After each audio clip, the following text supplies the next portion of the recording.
It's another edition of Time About the Movies. We're looking at the movies of March 22nd, 1991 on this episode.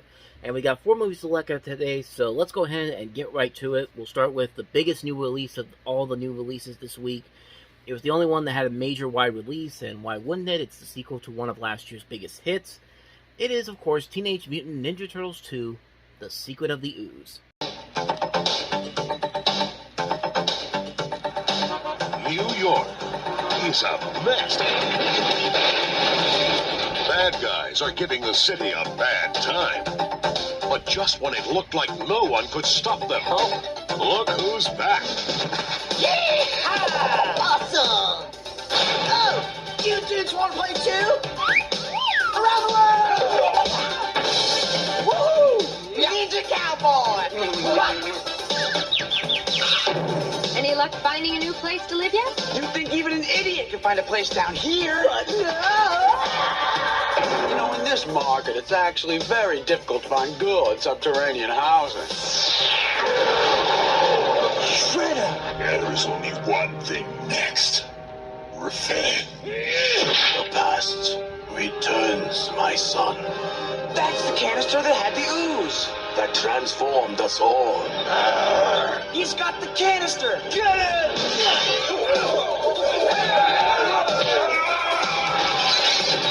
Time to find out exactly what this ooze can do. You take the ugly one! No, you take the ugly one! Which one's the ugly one? Get them!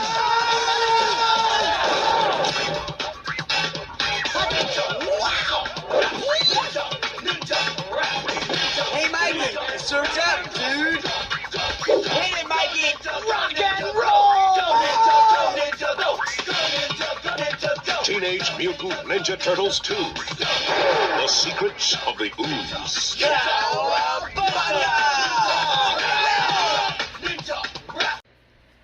By the way, that's the international trailer there. Teenage Mutant Ninja Turtles 1 and 2 were actually released through 20th Century Fox in other countries.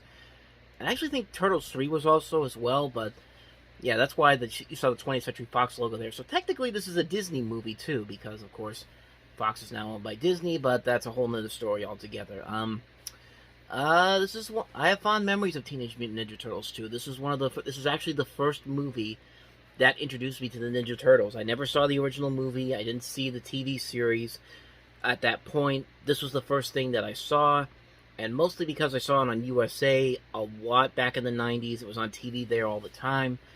That one, and surprisingly not 1 or 3. It was always the second one that was always on TV. I don't know what it was back in the 90s, but since then I have seen all the Ninja Turtle movies and TV shows. I've seen the newer ones, which I like the newer Ninja Turtles movies. It's the Michael Bay ones I thought were actually pretty good for what they were. And yeah, the original Ninja Turtles, I've talked about the TV series in the past, and I've also talked about my thoughts on the original movie.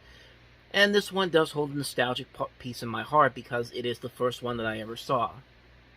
That being said, it is definitely a step down from the first movie. You could kind of tell from that trailer alone that they toned down the violence, they toned down the darkness of it big time because, of course, parents got offended because you see these turtles beating these ninjas up and using these ninja weapons and of course, typical parents, they see something that kids really like, and their first thought is always, well, gotta get rid of that. Gotta get rid of that. Gotta criticize these people that made this movie for trying to corrupt our children. When, let's be honest, they're really doing it themselves. I mean, really, just that's something else I can go off on altogether. But let's talk about this movie itself.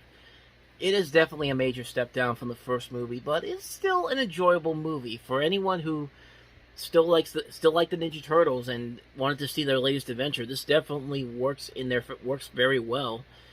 Story-wise, it doesn't really work out as well as I think it does. We don't really get a full realization of what the Secret of the Ooze really is, stuff that we didn't know already.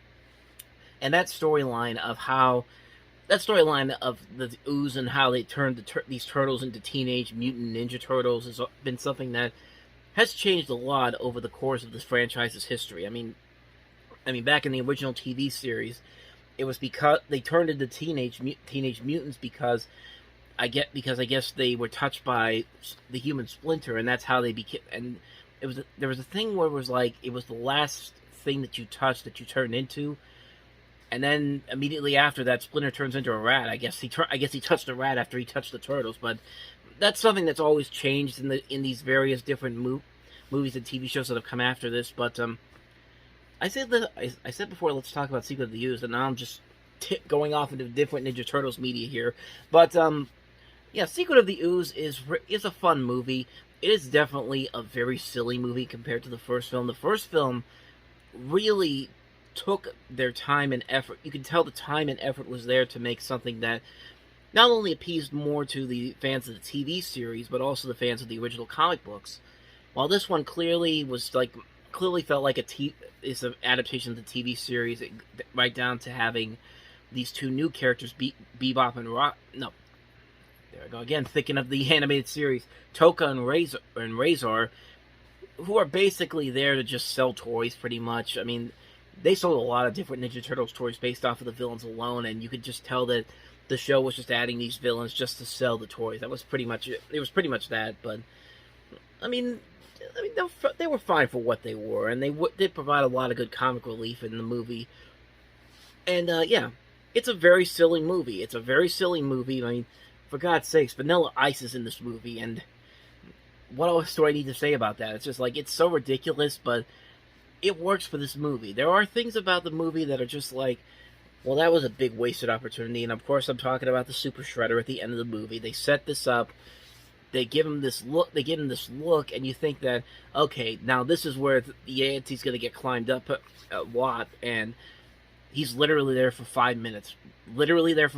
He knocks the pier down, the wood falls on him, and then it's just like, he's dead. It's just like, well, that was thank you for wasting our time again. Like, at least in the first movie, the end of the film, Shredder at least did cool things before while fighting the turtles. But in this, it's just like, he shows up as a Super Shredder for like 5 minutes and then knocks the pier over, and it's like, that's it. That's all, folks.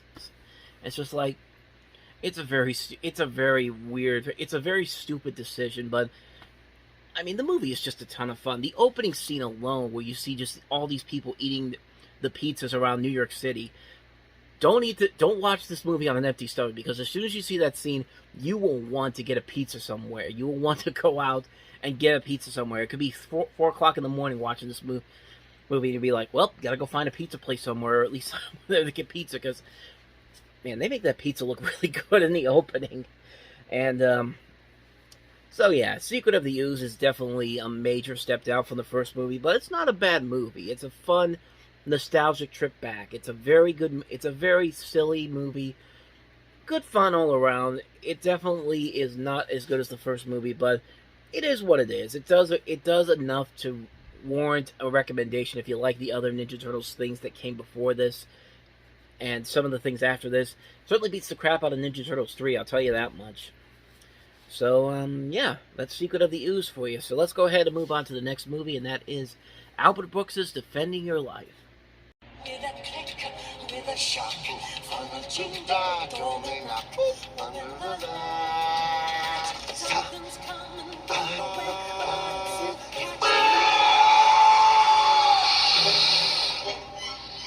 From the beginning of motion picture history, Hollywood has tried to show you what the afterlife is really like.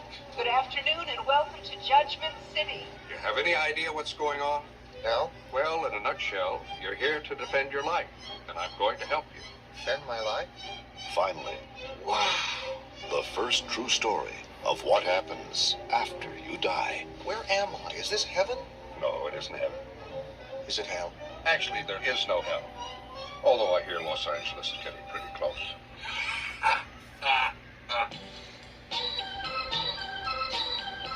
Didn't anyone ever tell you you carry yourself very stiffly? Leave me alone, I'm dead. That's life. Albert Brooks, You make me think of my little poodle. Meryl Streep, I think I might have been a heavyset man at one time. Rip Torn, Lee Grant, Buck Henry. in a new film by Albert Brooks. So I'm on trial for being free. Well, first of all, I don't like to call it a trial. Second of all, yes. If you see one movie before you die, I love you. I love you. This is damn exciting stuff. see Defending Your Life. Such a great underrated comedy. Albert Brooks really is one of those guys that he hasn't really skipped a beat. Like he can still make movies that are very entertaining. He can still prove that he's very funny on screen. He's just one of those guys that anytime he does something, anytime he makes a new movie, anytime he makes an appearance in something, I'm there, because like he really has not lost a beat whatsoever. This may be his greatest piece of material that he's ever made. This is a wonderful movie that I'm really disappointed. I feel like a lot of people really do not know this movie even exists, and it's a shame because it's a very good movie. It's a very funny movie. It's this really interesting idea of showing what the afterlife is like and how you have to defend your life in the afterlife. And it's just a very good movie. This movie is well casted. You have Meryl Streep, Rip Torn, Lee Grant, Buck Henry. Just phenomenal cast all around. The visuals in this movie still look very impressive, even over 30 years later. The dramatic elements are very good. There's a lot of allegories here that are actually put in here very smartly by Brooks. And it's just a wonderful movie. It's a very good movie that really, I don't think a lot of people really know about it. It's a shame, but luckily the Criterion Collection has put it out on Blu-ray and 4K in the last couple of years. Definitely seek this one out. I know the Criterion 50% off sales going on at the time of this taping on July 13th. Look for this movie there if you can, because it is a wonderful movie. A fantastic, underrated comedy. Another great comedy from 1991. I've talked about how 1991 was probably the greatest year for movie comedies overall. And here's another great example of it. Defending Your Life. If you haven't seen it, highly recommend checking it out. You will not be disappointed by the results of it. So with that said, let's go ahead and move on to the next movie. It's the director of Driving Miss Daisy's follow-up to his Oscar-winning Best Picture, and that is Mr. Johnson.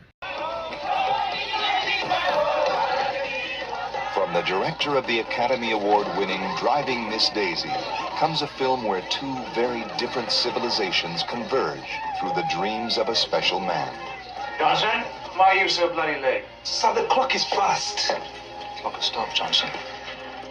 A mighty road, 100 miles.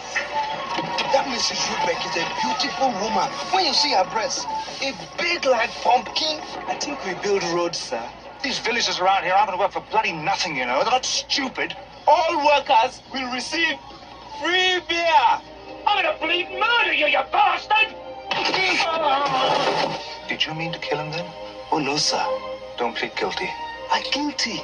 The LA Times says a heartbreakingly beautiful movie with a deft, glancing spirit all its own. People magazine called it a captivatingly powerful film full of honestly earned tears and laughter.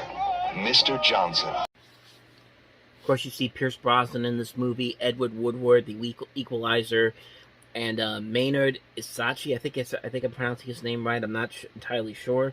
In his first film appearance, this is also the first film to actually shoot on location in Nigeria. So there's a lot of interesting things about this movie, and I can't really comment on it too much because I haven't seen it before. It's not one that I don't hear a lot of people really talk about, and this is, of course, like I said, the follow-up for Bruce Beresford after he did Driving Miss Daisy, which, when you follow up a movie that wins a Best Picture, you really expect something equally as good or just as good, but I don't know. I mean, I've seen that this got some pretty good reviews, but again, it's something that I don't think a lot of people really talk about all that much. I don't know if that's an indication of whether or not the movie is good or not, but I don't know. I might check it out one day. I'm not going to rush out to see it now, but it might be something I might check out in the future. I'm not going to say it's something I'll check out eventually, but we'll see. We'll see what happens. So that's really all I got to say on this movie. I haven't really seen it, so I can't really comment on it. So let's go ahead and move on to the next movie, and that is Sharon Stone in Scissors. You know, there was an NBC special they did about 2 years after this movie came out, where they interviewed Arnold Schwarzenegger, Eddie Murphy, and Sharon Stone about their history in Hollywood and how they came to be. And Sharon Stone said this. The road to Hollywood is tough. Schwarzenegger, Stone, Murphy. I made a lot of pictures that weren't good just to keep working. Yeah, this is one of those movies she's probably not proud of at all. I mean, wow, that trailer. I didn't show the full trailer, but man, it's a mess of a trailer. Let me put it this way. If a trailer is telling you about all these different movies that the people behind the scenes have worked on that have absolutely nothing to do with this movie, there's a huge problem. And I'm not even kidding. Look at some of the stuff that I took from this one trailer alone. Film from the producer of The Right Stuff, Raging Bull, Rocky 1 and 2, and The Music Box. Can you describe the assailant? From the creator of Audrey Rose and The Entity. The Right Stuff, Raging Bull, Rambo 1 and 2, Music Box, Audrey Rose, The Entity. You even see Psycho, and I guess they were trying to put in Nightmare on Elm Street in there with the Nightmare on there. You notice that in this trailer that the actual title of this movie, Scissors, is nowhere to be found except in the credits. That's how you know they were not proud of this movie whatsoever. And the trailer for this is so annoying. I did not even get to show you some of the stuff they do, but the characters in this are so annoying in this one trailer alone that let me just say I did you a favor by not showing you the entire trailer, because you would have lost your mind just as much as I did watching it. But that was rough. And like I said, you can tell this is a movie that Sharon Stone's probably not proud that she made, but she did it for a quick paycheck. The premise doesn't even look like it makes any sense whatsoever. You got these two guys played by the same actor, Steve Railsback, and Sharon Stone's character is harassed by this mugger who uses scissors as part of his thing to rape and to harass and rape this woman with, pretty much. I mean, it's just an idea that's just like, who thought of this, and who thought this would be a good idea to make as a movie? And what's even stupider is that the scissors are actually Sharon Stone's characters. The person that attacks her in the beginning of the movie uses those same scissors and stabs her and stabs him. Well, no, she stabs him in self-defense. I'm getting so confused here because it's just like, this is such a stupid idea, and this whole idea, and you never really get a sense that they knew what they were doing. They made a movie that even Lifetime would look at this and go, "We're not giving you the money for this. Get the hell out of our offices." I mean, we're stupid. I mean, we make stupid movies, but this is a stupid idea. This is a terrible looking movie. I mean, it's a mess of a film, and I cannot believe somebody really thought that this was actually going to work and pay off in a big way, but it just doesn't. It just doesn't. It fails miserably on so many levels. It's a mess of a film. And, yeah, if Sharon Stone's not looking back at this and thinking, why the hell did I decide to do this movie, then clearly there's something wrong with her. And, hey, to her credit, though, after this, she made Basic Instinct, so way to go. Moving in the right direction. So yeah, that's Scissors for you. God, what a terrible movie that is. And with that said, we wrap up another edition of Time About the Movies, and the next time we meet, we wrap up the month of March with 3 movies, including another great 90s underrated comedy, and that is Career Opportunities with Frank Whaley and Jennifer Connelly. We also have The 5 Heartbeats, and also The Unborn, so we're definitely looking forward to checking those out next time around. Thank you guys for watching, and as always, if you want to see more videos like this, check out the playlist on the next page, check out the previous episode, and I'll see you guys tomorrow for the next new episode. So thank you for watching, I'll see you guys tomorrow, and until then, as always, take care.